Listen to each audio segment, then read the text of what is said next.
అంటే గురుగారు మేము వింటున్నది చెప్తున్నాం. పెళ్ళి దేవాలయంలో జరగట్లేదు గదా! గుళ్ళో కాదు గదా! కళ్యాణ మండపంలో గదా! ఇలాంటి కారణాలు వింటున్నాం బయట. ఇప్పుడు ఇలాంటి సమయంలో వెళ్ళకూడదు అని ఎవరైనా చెప్తే, పెళ్లి జరుగుతున్నది కళ్యాణ మండపంలో గదా! దేవాలయంలో కాదు గదా! అక్కడ కాబట్టి చదివేది వేదమంత్రాలేగా.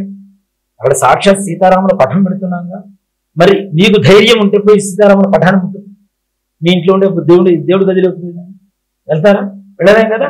అక్కడ మాత్రం మన ఇంట్లో మాత్రం పవిత్రంగా ఉండాలి, పక్కింట్లో నాశనం అవ్వాలంటే ఎట్లా? నిజంగా మీరు వెళ్ళకపోతే తర్వాత వెళ్ళి పలకరించండి, దాంట్లో తప్పు లేదు. మీకు ఉన్నటువంటి ఇబ్బంది వాళ్ళు తెలుసుకుంటారు, అర్థం చేసుకుంటారు. అర్థం చేసుకుని వాళ్ళకి చెప్పాల్సిన అవసరమే లేదు, మూర్ఖుడికి చెప్పాల్సిన అవసరం లేదు. చెప్పండి, తెలియజేయండి. అంతేగాని వాడేదో పిలిచారు మనం వెళ్ళకపోతే అక్కడైతే ఫీల్ అయిపోతారు అనుకుంటే నిజంగా జీవితాంతకాలం వధువులు ఇద్దరు ఫీల్ అవుతుంది. జీవితాంతకాలం ఫీల్ అవుతున్నారు కదా, ఆ క్షణాలు ఫీల్ అవుతారని మీరు వెళ్ళకపోతే మహా అయితే. అంతేగాని వాడు ఇద్దరు కూడా జీవితాంతకాలం కోర్టులో పడి కేసులు విడాకులు తీసుకొని ఇంకో పెళ్లిళ్ళు చేసుకోవాల్సిన పరిస్థితులు వస్తున్నాయో రావట్లేదు. నిజంగా చెప్తున్నాను, మా ఆడవాడు దయచేసి మీకు నమస్కారం చేసి చెప్తున్నాను, అలాంటి సమయంలో ఎవరికి ఆశీర్వదించడం కానీ, వివాహాలకు వెళ్ళటం కానీ, ఇట్లాంటి దేవాలయాలకు వెళ్ళటం కానీ, దేవతా పూజలు జరిగేటువంటి ప్రదేశాలకు వెళ్ళటం కానీ దయచేసి చెయ్యకండి. దానివల్ల వాళ్ళు ఎంత అనర్థాన్ని చవి చూస్తున్నారో దానికి మించిన అనర్థాన్ని మీరు కూడా చవి చూడాల్సిన పరిస్థితులు ఉంటాయి. కాబట్టి దయచేసి చేతులెత్తి నమస్కరించి చెప్తున్నాను, దయచేసి వెళ్ళకండి. అది కరెక్ట్ కాదు. మనం సైన్స్ పెరిగిందంటే ఇలాంటి సైన్స్ ని కొన్ని వేల లక్షల సంవత్సరాల క్రితమే నా శాస్త్రం, నా వేదం, నా ధర్మం కనుక్కుంది. కొత్తగా చదువుతున్నటువంటి శాస్త్రాలు కాదు. ఇప్పుడు శాస్త్రం అనేటువంటి ఒక్క మాట చెప్తా, సైన్స్ అనేటువంటిది భూమి గుండ్రంగా ఉందని చెప్పి ఎన్నేళ్ళైందమ్మా చెప్పి? కొన్ని వేల సంవత్సరాలు. ఇప్పుడు మహా అయితే ఈ సైంటిస్టులు చెప్పి 100 సంవత్సరాలు అవుతుంది, అవునా? కొన్ని వేల సంవత్సరాల క్రితం కట్టిన దేవాలయాల్లో వరాహమూర్తి భూమి ఎత్తుకున్నట్టు విగ్రహాలు ఎట్లా చెక్కారు? మరి ఏం చూసి చెప్పారు? హనుమాన్ చాలీసాలో భూమికి సూర్యుడికి ఎంత దూరం ఉందో చెబుతూ ఉన్నారు. మరి ఇవేవి సైన్స్ లేనప్పుడే చెప్తున్నారు. కొన్ని వేల సంవత్సరాల క్రితమే హనుమాన్ చాలీసా వచ్చింది. మరి దాంట్లోనే నిక్షిప్తం చేసి మంచి శ్లోకం లాగా తయారు చేశారు హనుమాన్ చాలీసాలో. ఆంజనేయ స్వామి వారు భూమి నుంచి సూర్యుడి దగ్గర పెట్టడానికి ఎన్ని వేల యోజనాల ప్రయాణం చేశాడు, దూరం ప్రయాణం చేశాడు అనేది. మరి ఇప్పుడు చెబుతున్నారు 9 లక్షల కిలోమీటర్ల దూరం ఉందని, అవునా? నవయోజన విస్తీర్ణం అప్పుడే చెప్పాడు. మరి ఇలాంటి సైన్స్ గొప్పదా? ఎన్నో వేల సంవత్సరాల క్రితం ఏ రకమైనటువంటి పరికరాలు లేకుండా కనుక్కున్నటువంటి మన శాస్త్రం గొప్ప. ఇప్పుడు క్రేన్లు వచ్చింది, గుండు కడుతున్నారు, పెద్ద పెద్ద గుండు కడుతున్నారు, యాదగిరి గుండు కావచ్చు, మనం ఇంకేదైనా చూసుకోవాలి. మరి పూరి జగన్నాథ్ టెంపుల్లో కొన్ని పూరి జగన్నాథ్ కూడా కదమ్మా, పూరి జగన్నాథ్ టెంపుల్లో ఒక పైన శిఖరం పైన సుదర్శన చక్రం ఉంటుంది, గాలికి రివర్స్ లో వీస్తూ ఉంటుంది అక్కడ జెండా. గాలి ఇటు పక్క నుంచి వస్తే ఇటు పక్కకి వెళ్ళిపోతుంటుంది జెండా కదా, కానీ గాలి ఇటు పక్క నుంచి వస్తే ఇటు పక్కకు వీస్తూ ఉంటుంది జెండా ఎగురుతూ. మరి అదే సైన్స్ అది. 14,000 టన్నుల రాగిని ఏ రకమైనటువంటి క్రేన్లు సహాయం లేకుండానే తంజావూరు గుడి మీద పెట్టారు. మరి ఇప్పుడు ఏం సైన్స్ చెప్పింది అప్పుడు మాకు? అవునా? ఈ శాస్త్రాలు ఇవన్నీ ఎంతో ఆధారపూరితమైనటువంటి ఉంటాయి. కాబట్టి వాళ్ళు పెద్దవాళ్ళు చెప్తుందని మనం తప్పనిసరి గౌరవించి ముందుకు వెళ్తే తన ఆరోగ్య పరిస్థితులు వస్తున్నాయి, హెల్త్ బాగుండలేదు, పిల్లలు పుట్టడం లేదు, మానసికమైనటువంటి ప్రశాంతత లేదు అంటే చేతులారా మనం చేసుకుంటున్నాం. ఇంట్లో చెప్పే తల్లిదండ్రులను తీసుకెళ్ళి భాషలు మన ఇంట్లో మనకి చెప్పేవాళ్ళు ఉండకూడదు. ఇప్పుడు ఉండే పిల్లలు, మీ పిల్లలు చూడండి, రాను వాళ్ళ పిల్లలు చూడండి, ఒకటే మాట రెండోసారి చెప్పి యుద్ధం చేస్తుంటారు. అవి తెలుసుగా అమ్మా, నేను చెప్తాను, నీ తల్లిదండ్రుల మాట నువ్వు విన్నట్టయితే నీ కొడుకు నీ మాట వింటాడు. వాళ్ళు చూస్తారు కదా. నువ్వే వినకపోతే నీ కొడుకు నీ మాట ఏమి వింటాడు? ఓహో, ఈ వయసు వచ్చిన తర్వాత ఇలా వినకూడదు అనమాట, తల్లిదండ్రులు పక్కన పెట్టొచ్చు అనమాట అని చెప్పే ఒక పరిస్థితి. అవునా? ఎంత దీనంగా నిజంగా కొన్ని వీడియోలు చూస్తుంటారమ్మా, ఏడుపు వస్తుంది. తల్లిదండ్రులు అంటే ప్రేమ ఉన్న వాడికి తప్పనిసరిగా హృదయం ద్రవిస్తూ ఉంటుంది. నాకు మన మధ్య మా మహానుభావులు చెప్పారు, తల్లిదండ్రుల గురించి ఏం మాట్లాడదాం, ఏమంటారు అన్నగారు మాట్లాడితే ఆయన ఒకటే పని చెప్పింది, తల్లిదండ్రులు గుడి కట్టిందని అడగలేదు, ఎవరో కట్టించిన గుడి ముందు కూర్చొని అడుగుకునే పరిస్థితి తీసుకురాకుండా చూడండి చాలు మాకు అని చెప్పారా అని. ఎంత మించి గొప్ప మాట ఏమని చెప్పారు. ముప్పూరు సింహాచల శాస్త్రి గారని వారు ఒక హరికథలు చెప్తూ తల్లిదండ్రుల గురించి చెప్తారు, వాళ్ళకి గుడి కట్టించాల్సిన అవసరం లేదు, ఒకళ్ళు కట్టించిన గుడి ముందు కూర్చొని అనుకోవాల్సిన పరిస్థితి లేకుండా చేస్తే చాలు మాకు అని చెప్పి ప్రాధాన్యత జన్మనిచ్చినందుకు ఈ పని చేస్తే ఈ పని ఇదన్నా ఈ పరిస్థితి రాకుండా ఉంటే చాలు అని బాధపడుతున్నారు. వాడు చేస్తున్నారు, మనం కూడా చివరికి రేపటి రోజున వాళ్ళని మెట్ల మీద కూర్చోబెడితే మనం కూడా మెట్ల మీద కూర్చోవాల్సిందే. వాళ్ళ గర్భంలో చేసిన వాళ్ళమే కదా. ఇప్పుడు పాపాలు పుణ్యాలు ఆస్తులు తీసుకుంటున్నాం, అట్లానే ఆ ఆడుకునే వారసత్వం కూడా మనం తీసుకోవాల్సిన పరిస్థితి వస్తుంది. మన చేతిలో మనం తీసుకుంటున్నామా? నిజమే కదా గురుగారు. అదంటే ఇప్పుడు పెద్దవాళ్ళు చెప్పేవాళ్ళు లేకపోవడం అంతే కదా. ఇది ఒక రకమైన ఇబ్బంది అవుతుంది. నిజానికి మొదటిసారి ఏం చెయ్యాలి గురుగారు? అసలు ఏం పద్ధతులు పాటించాలి? ముఖ్యంగా అమ్మ శరీర దృఢత్వం ఏర్పడాలి ఈ సమయంలో ఆడపిల్లలకి. శారీరకంగా మానసికంగా వాళ్ళని ఒక పక్కన కూర్చోబెట్టడానికి కారణం ఏంటి? ఏ రకమైనటువంటి చింతన లేకుండా ఈ సమయంలో ప్రశాంతంగా ఉండదు. ముఖ్యంగా మానసిక ప్రశాంతం తెచ్చుకో. ఆ మానసిక ప్రశాంతత వాళ్ళ భవిష్యత్తుకి మొట్టమొదటి మెట్టుగా తయారవుతుంది. అంటే మానసికంగా ప్రశాంతంగా ఉంటే ఏ సమస్య వచ్చినా ఏదైనా సరే వాళ్ళ మనసులో తీసుకోకుండా ఒక పక్కన కూర్చోబెడుతూ ఉంటారు. అవునా? ఆటాకు వేస్తారు, కొబ్బరాకు వేస్తారు. అంటే వాళ్ళ శరీరంలో ఉండేటువంటి ఉష్ణాన్ని మొత్తాన్ని కూడా తీసేసుకుంటుంది ఆకు. దానికోసమే వేస్తాం మనం. ఇప్పుడు తాటాకు చాపలు వచ్చినాయి, ఈ చాపలు వేస్తుంటారు ఇప్పుడున్న పరిస్థితుల్లో. ఆ ఆకులు ప్రత్యేకంగా దొరకలేదు. ఇవి కూడా ఏంటి, ఈ తాకు చేపలు అంటే తాటాకు చేపలు అంటే ఊరికనే కాదమ్మా. మన ఒంట్లో ఉండేటువంటి శరీరంలో ఉండేటువంటి ఉష్ణాన్ని మొత్తం అబ్జర్వ్ చేసి తీసుకోవడానికి బాడీని కూల్ గా ఉంటుంది. అమ్మాయి బాడీ కూల్ గా ఉంది, మెంటల్ గా కూల్ గా ఉంటే రేపటి రోజున భవిష్యత్తు ప్రశాంతంగా ఉంటుంది ఆ సమయంలో. అవునా? ఇల్లు కట్టేటప్పుడు పునాది వేస్తాక పునాది గట్టిగా ఉంటే ఇల్లు ఎట్లా ఉంటుంది? స్ట్రాంగ్. ఎన్ని భూకంపాలు వచ్చినా ఏమీ కాదు. అలాగే వీళ్ళకు కూడా మొట్టమొదటి మరలా పునర్జీవితం ప్రారంభమవుతున్న సమయంలో వీళ్ళని మానసికంగా శారీరకంగా దృఢంగా ప్రశాంతంగా ఉంచగలిగితే వాళ్ళ భవిష్యత్తు బాగుంటుంది. ఎందుకంటే ఈ తాకు చాపలు వేస్తారు, తాటాకు వేస్తుంటారు, కొంతమంది కొబ్బరాకు వేస్తారు. అలాగే వాళ్ళకి పెట్టేటువంటి ఫుడ్ కూడా చూడండి, నువ్వులు ఉండవు. నువ్వులు బెల్లం. నిజంగా ఉష్ణ శీతలం అంటాం కదా, వేడిని ఏం చేస్తుంది? వేడి చల్లబరుస్తుంది. వాళ్ళ శరీరం ఎక్కువగా ఉష్ణంగా ఉంటుంది కాబట్టి వాళ్ళకి ఇంకా శారీరకమైనటువంటి దృఢత్వం కూడా. బెల్లం తింటే ఏమవుతుంది? లోపల డైజెషన్ సిస్టమ్ కరెక్ట్ గా ఉంటుంది. నువ్వులతో కలిస్తే కరెక్ట్ గా ఇంకా బాడీ స్ట్రాంగ్ గా తయారు. అవునా? పొద్దున్న చూడండి, నిజంగా మేము చెప్పాలంటే హోమాలకు చేస్తుంటాం కదా, పొద్దున్నే ఒక అట్టిపండు కానీ లేదా కొద్దిగా బెల్లం ముక్క కానీ తింటాం. ఎందుకంటే ఈ పొగ మొత్తం లోపలికి పోతుంటుంది కదా, ఈ పొగ మొత్తాన్ని కూడా బయట పంపిస్తుంది ఈ అట్టిపండు కానీ మొత్తం. అది లోపల మొత్తం చుట్టుకుపోతుంది, ఆ బెల్లానికి చుట్టుకుపోతుంది, లేదా అట్టిపండు చుట్టుకుపోయి మొత్తం బయటకు వెళ్తుంది. దానివల్ల ఏమవుతుంది? శారీరకంగా దృఢంగా ఉంటాం, అందులో ప్రశాంతంగా డైజెషన్ సిస్టమ్ కరెక్ట్గా ఉంటుంది.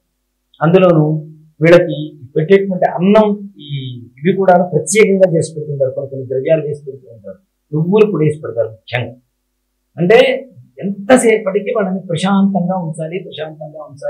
నిజంగా ప్రథమ రజస్వర సమయంలో ఎంత ప్రశాంతంగా ఉండి ఎన్ని ఆచారాలు అయితే పాటిస్తున్నామో ఈ పీసీఓడీలు ఇట్లాంటివన్నీ కూడా భవిష్యత్తులో రాకుండా ఉండడానికి వాళ్ళు అక్కడ ప్రారంభం చేస్తారు. దాన్ని మనం గ్రహించాలి. ఏదో పెడుతున్నారా మోటు తినొద్దు. మొన్న మధ్య ఒక డాక్టర్ చెప్పింది, ఆవిడ కాటుక పెట్టవద్దు. దాని మొహం దానికి ఏం తెలిసి వస్తుంది? కాటుక పెడితే ఎంత ఉపయోగాలు ఉంటాయి. కాటుక పెట్టొద్దు. కాటుక పెట్టొద్దంటే ఇప్పుడు షాపులో దొరికి కాటుక పెట్టుకోకపోవచ్చు. ఇంట్లో చక్కగా మనం తయారు చేసుకునేటువంటి విధానం ఉంది. ఆ విధానంగా తయారు చేసుకుంటే పచ్చకర్పూరం వేసి తయారు చేసుకుంటే కళ్ళకి ఇప్పుడు 15 ఏళ్ళు రాగానే కళ్ళజోడు కాదు. 7 ఏళ్ళు కూడా ఉన్నారు చాలా. 15 ఏళ్ళకి కూడా లేదు. 7 ఏళ్ళు 8 ఏళ్ళకి కళ్ళజోడు ఉన్న వాళ్ళు ఉన్నారు. మరి ఇప్పటికి నాకు 40 సంవత్సరాలు వచ్చింది, నాకేం కళ్ళజోడు ఉంది? నా కొడుకులకి ఇద్దరికి ఉంటుంది. అంటే దృఢమైనటువంటి ఆహారం తీసుకోకపోవడం మనకి ప్రతి ఒక్క దాంట్లో ఒక సైంటిఫిక్ రీజన్ తో కనుక్కొని మన వాళ్ళు ఒక ఆచార వ్యవహారాలుగా అది నియమిస్తూ ముందుకు తీసుకొచ్చారు. అలాంటి పరిస్థితులు ఆనేసి మన ఇష్టోత్తరం చేసుకుంటాం. మళ్ళీ అన్ని రోగాలు వచ్చేసాయి. ఇప్పుడు నిజంగా బాగా బాగుపడేటువంటి వాళ్ళలో చెప్తానమ్మా నేను. ముఖ్యంగా పెళ్ళైన తర్వాత లాయర్లు, పెళ్లి కావడం కోసం పురోహితులు, జాతకాలు పురోహితులు. నిజంగా చెప్తుంది. పెళ్ళైన తర్వాత బాగుంటే రోగాలకి డాక్టర్. వీళ్ళ ముగ్గురే అత్యంత ఉన్నతమైనటువంటి స్థాయిలో ఉండడానికి కారణం ఎవరు అంటే మనం చేసుకుంటున్నటువంటి కర్మ. మన చేతులారా చేసుకుంటాం. పెద్దవాళ్ళ మాట చెద్దన్నం మూట. చెద్దన్నం తిన్నవాడికి కడుపు చల్లగా ఏ అనారోగ్యం ఉంది. ఇప్పటికీ చాలా ఊళ్ళలో కూడాను రాత్రి కూడా అన్నం మిగిలితే అన్నాన్ని తీసుకొని పాలల్లో వేసి కొద్దిగా పెరుగు వేసి ఉప్పేసేసేవారు. ఉల్లిపాయలు పెట్టేవాడు తరిగేసి. తెల్లవారేసరికి ఇంటి ఎట్లా ఉంటుందంటే ఇనుమునట్టు ఉంటుంది గోడ.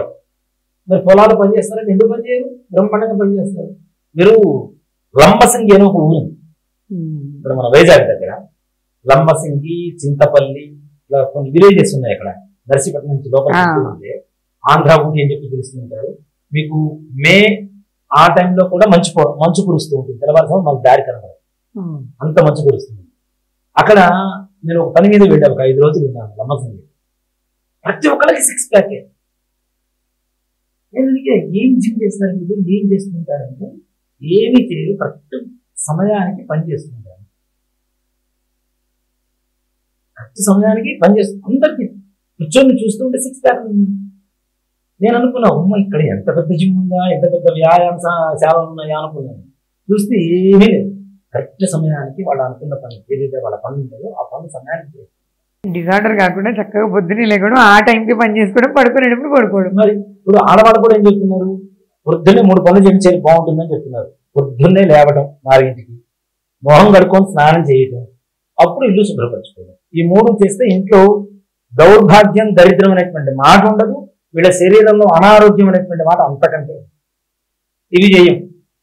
పొద్దున్న 8ంటికి లేవాలి, 7ంటికి అలారం పెట్టుకుంటాం, మళ్ళీ 10 సార్లు నొక్కి, మళ్ళీ 10 సార్లు నొక్కి నొక్కి నొక్కి నొక్కి చివరికి దాన్ని మనం 8ంటికి లేవడం, అప్పుడు ఇది చేస్తున్నాం.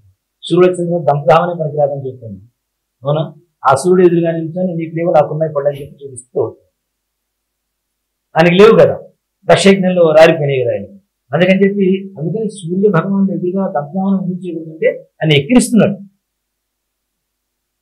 దక్షయజ్ఞంలో ఆయన పళ్ళు ఊడిపోయాడు కదా, నీకు లేవు నాకున్నాయని చెప్పి ఆయనకి ఎదురుగా సూర్య భగవాన్ అంటున్నాం కదా, దేవుడిని ఎక్కిస్తే ఎలా ఉంటుంది?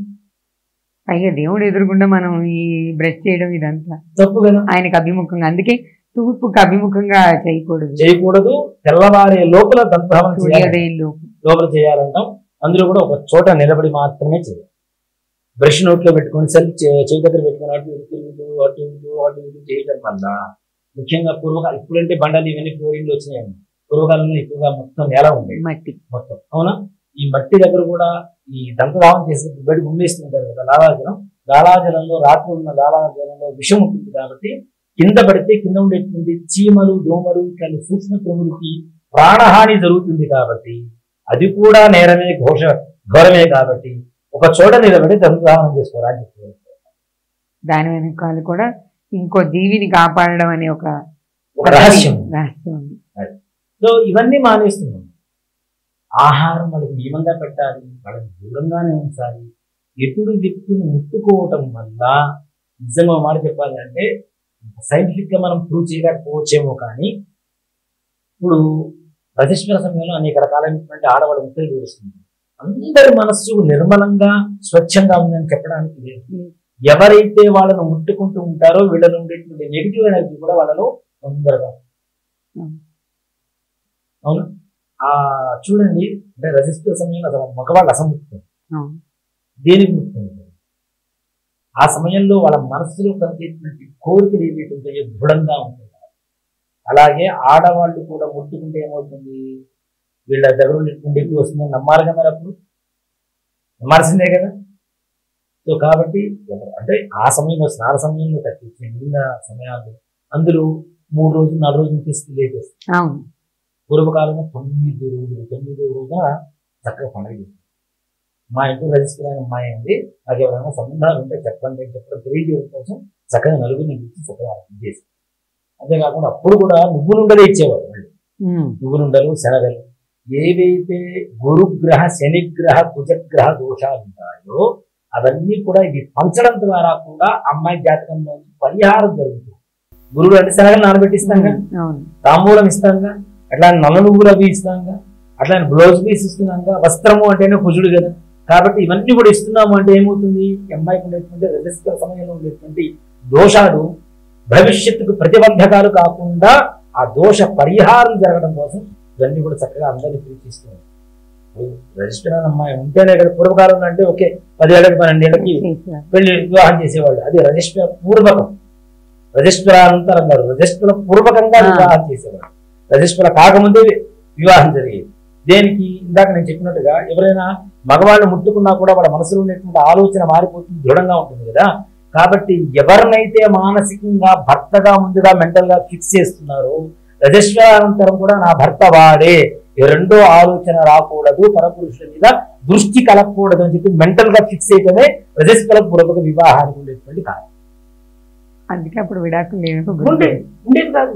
ఇప్పుడు చేసుకున్న గంటలోనే, 2 గంటల్లోనే, 2 నెలలు 3 నెలల్లోనే కదా.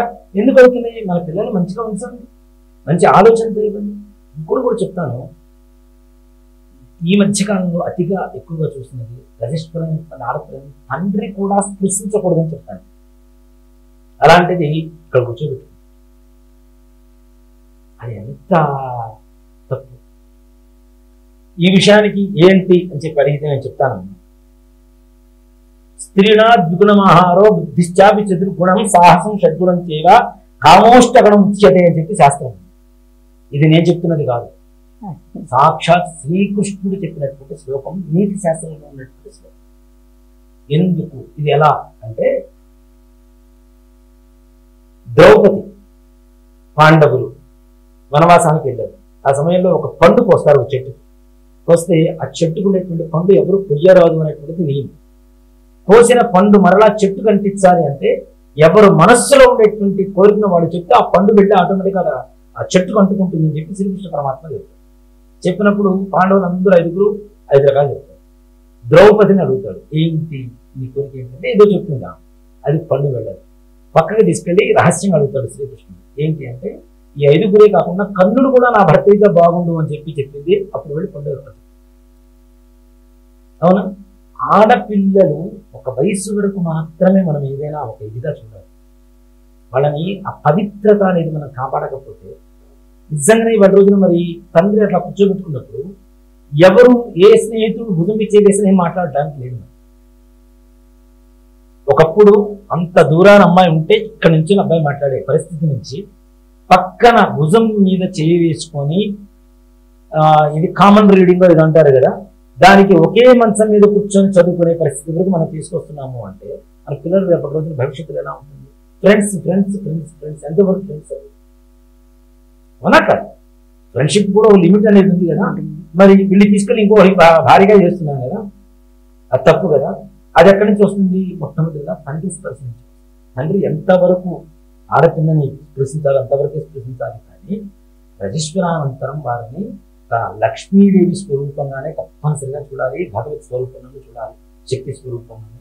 కాబట్టి నిజంగా అంటే చెప్తున్నానమ్మా, ఆడపిల్లలు రజస్వర అనేటువంటిది ఎంత పవిత్రమైంది అంటే మనం అస్సాం గౌహతిలో అమ్మవారికి పూజ చేస్తున్నాం చూడండి, గౌహతిలో అది ఎంత పవిత్రంగా పూజ చేస్తున్నాం.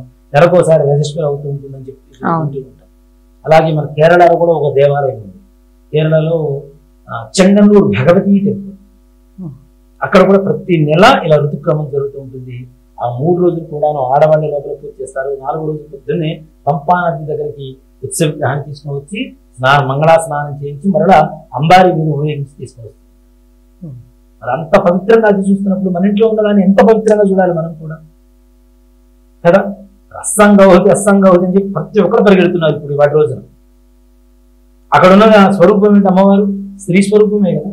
మరి అక్కడ జరుగుతున్నటువంటి ఋతుక్రమానికి మనం భక్తి భావనగా మనం చూస్తున్నప్పుడు మన ఇంట్లో చూస్తున్న జరుగుతున్నటువంటి వాటి కూడా అంతే పవిత్రమైనటువంటి ఇవ్వాలి కదా కదా. మరి ఇవ్వకపోతే ఎట్లా తప్పు. కాబట్టి ఆ సమయంలో ఏ రకమైనటువంటి పద్ధతులు వాళ్ళ సంప్రదాయాలు వాళ్ళ ఆచారాన్ని బట్టి ఉన్నాయో అవి మార్చకుండా, అప్డేట్ అవ్వకుండా, వేసుకునే డ్రెస్సులో అప్డేట్ అవుతున్నాం, చేసుకునే అలవాట్లలో అప్డేట్ అవుతున్నాం, తినే ఫుడ్లో అప్డేట్ అవుతున్నాం. కానీ సంప్రదాయాలు అప్డేట్ అవ్వడం అనేది మాత్రం ఎక్కడ లేదు. అయితే మనకి ఎండింగ్ డేట్కి దగ్గర అవుతున్నాం అన్నారు. ఇక్కడ అప్డేట్ అవ్వడం అంటే ఎండింగ్ డేట్కి దగ్గర అవుతున్నాం. ఇప్పుడు వేరే మతస్థులు మనం చేస్తున్న వాటికి వెక్కిరిస్తున్నారు అంటే కేవలం కారణాలు ఇవే. మనంతలో మనం మన ధర్మాన్ని వెళ్ళబుచ్చుకుంటున్నాం బయటికి. నిన్న హైందవ ధర్మ శంఖారావం ఎంత బాగా జరిగింది. ఏ సినిమాకి పిలిస్తే వస్తారు ఎంతమంది జనాలు, ఎంతమంది రాజకీయ నాయకుల సభలకి మందులు ఇచ్చి మాంసాలు ఇచ్చి తీసుకొస్తే వస్తారు జనాభా, డబ్బులు ఇచ్చి లారీలు ఎక్కించి బస్సులు ఎక్కిస్తే వస్తారు అంతమంది జనాభా. కేవలం హిందూ ధర్మం మీద మమకారంతో, ప్రేమతో, భక్తితో వచ్చినటువంటి అంత భక్తి ఉన్నప్పుడు మన ఇంట్లో కూడా మనం ఆ భక్తిని మనం చాటాలి కదా. మన ఇంటిని మనం శుభ్రం చేసుకుంటే తర్వాత పక్కింటి వాళ్ళు ఎలా ఉందో చూద్దాం. అంతే కదా. కాబట్టి ఇప్పుడు ఆ చెప్పిన సాంప్రదాయం వెనకాల సైంటిఫిక్ గాను ఆరోగ్యపరంగాను నియమాలు ఉన్నాయి. శారీరకంగా, మానసికంగా, కుటుంబ పరంగా, భవిష్యత్ పరంగా ఇన్ని రకాల ఉపయోగాలు ఉన్నప్పుడు వాటిని పాటించడం తప్పే ఉంది. ఒక్క 5 రోజులు వాటిని త్రోసిపుచ్చేదానికంటే మన దాంట్లో ఇంకాస్త దాచుకుంటే ఆ పద్ధతిని మనం మన పిల్లలు నేర్పిస్తుంటే ఇంకా బాగుంటుంది, ఇంకా బాగుంటుంది, ఇంకా బాగుంటుంది. భవిష్యత్ తరాలు పాడైపోతున్నాయి, భవిష్యత్ తరాలు పాడైపోతున్నాయి. మా పిల్లలు మా మాట వింటలేదు, మా అమ్మాయి వాడిని లవర్గా పెళ్లి చేసుకుంది, మా అబ్బాయి మీ అమ్మాయిని పెళ్లి చేసుకున్నాడు, ఇంటర్ కాస్ట్ మ్యారేజ్ జరుగుతున్నాయి, ఆ వాడు చేసుకుంటున్నాడు వీడు చేసుకుంటున్నాడు అంటే ఎందుకు చేసుకోరు? నువ్వు చేస్తున్న ధర్మంగా చేస్తే వాడు ధర్మంగా ఉంటాడు. నువ్వే అధర్మంగా ధర్మాన్ని పక్కన పెట్టేసి నువ్వు ఏదనుకుంటే అదే ధర్మం అనుకుంటే వాళ్ళ ఇష్టం వచ్చింది వాళ్ళ ధర్మం, అంతే కదా. కాబట్టి మన ధర్మాన్ని మనం పాటిద్దాం, మన సంప్రదాయాన్ని తప్పనిసరిగా పాటించాలి. సంప్రదాయంలో ఎవ్వరికీ తెలియనంత నిగూఢమైనటువంటి గొప్ప సైన్స్ దాగుంది అనేది మాత్రం సత్యం. ధన్యవాదాలు. శ్రీమాత్రే నమః. శ్రీ